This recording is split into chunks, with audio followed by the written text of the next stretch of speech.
Hey everybody, it's Beau Benjamin here with Beau Benjamin Realty Group, powered by EXP, and today's topic is, should I wait to buy a home?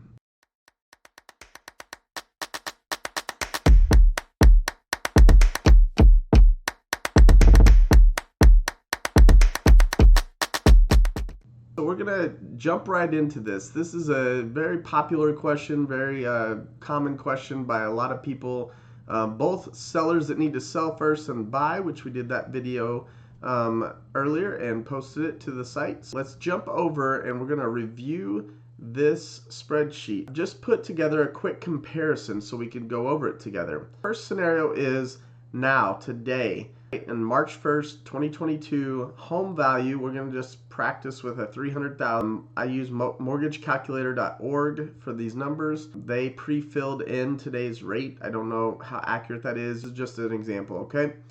$300,000 home, 3.8% rate. Monthly payment is $1,401. Now this assumes 20% down. I didn't want to get into PMI and all that stuff. So this is a pretty clean example. Monthly payment ends up being $1,401.63. Total payment life of the loan is you're paying $504,000 for this loan after you pay it all off. This is the standard. This is where we're starting. Okay, this is just our baseline is what. Right. So next we're gonna say, well, in today's market, if you're looking at a $300,000 house, you're not likely to win that house without bidding up on it. So now we're going to look at this scenario with the price bid up. So in Indianapolis market, a 10% bid up is very common. Every house offer is different. So let's assume we have to bid the price up to $330 to win this house. We still get the same interest rate because we're still on March 1st today, but because we're paying more for the house, the payment's going to be higher, and what we pay total loan's going to be higher, $544,000. Now this is the key point to this video. Most people, a lot of buyers are saying, well, I should just wait because eventually, the prices will come down a little bit. Should I wait it out? Because if I wait it out, surely I'll get a better deal in the future. Let's look into that. If the future rates go up, and this, I said 1%. I didn't even do the example at 1% because I wanted to match things up. This is 0.8%. If you see 4.6 minus 3.8 is 0.8%. So if the interest rates tick up over the next year to 4.6, that same $300,000 house, you're going to pay a higher interest rate. If you assume the interest rate is going to go up, look at what happens to the payment. That's actually that close, which is crazy that it comes out in cents difference. And then look at the life of the loan. Waiting is not going to do you that much good. And this assumes that if you wait, you will get it at 300. The problem is there is such a high demand and so many buyers in the market for so little inventory that even as the rates tick up, yes, buyers will stop wanting to buy because they'll look at the houses they can get. I have to pay more for it now. So if they're looking now, they're kind of looking at this number. They in the future, the rate's higher, so they're looking at this number. The problem is that you still may have to bid up. What if you still have to bid halfway up?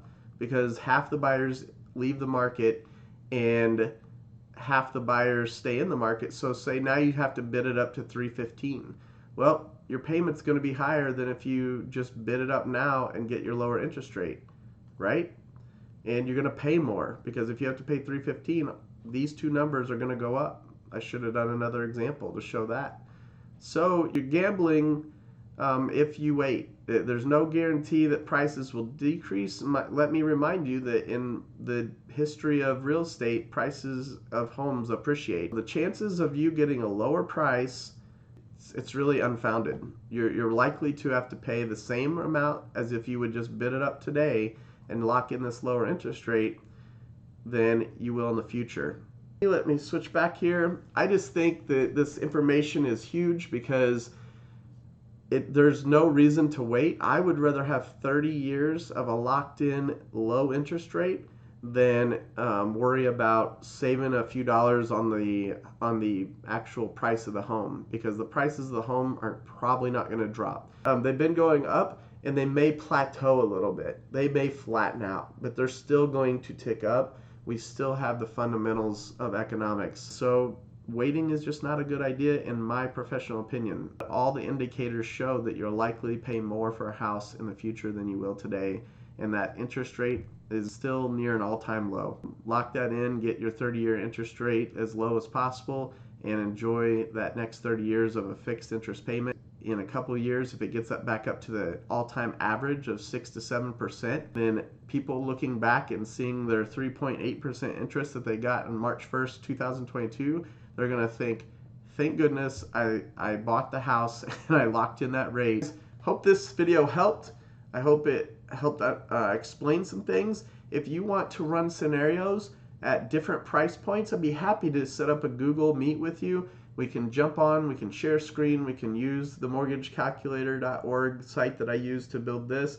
We can put in your specific scenarios and we can play around with it. I can even get my lender partner to join us on that, and he can give us real-time rate updates, so that way you're putting in the exact rate you would get based on your credit scores and all that stuff that goes into that. And then we can give you a very personal, specific example. And I hope you come join us next time. Subscribe to the channel, like the video below if this helps, and we'll see you next time.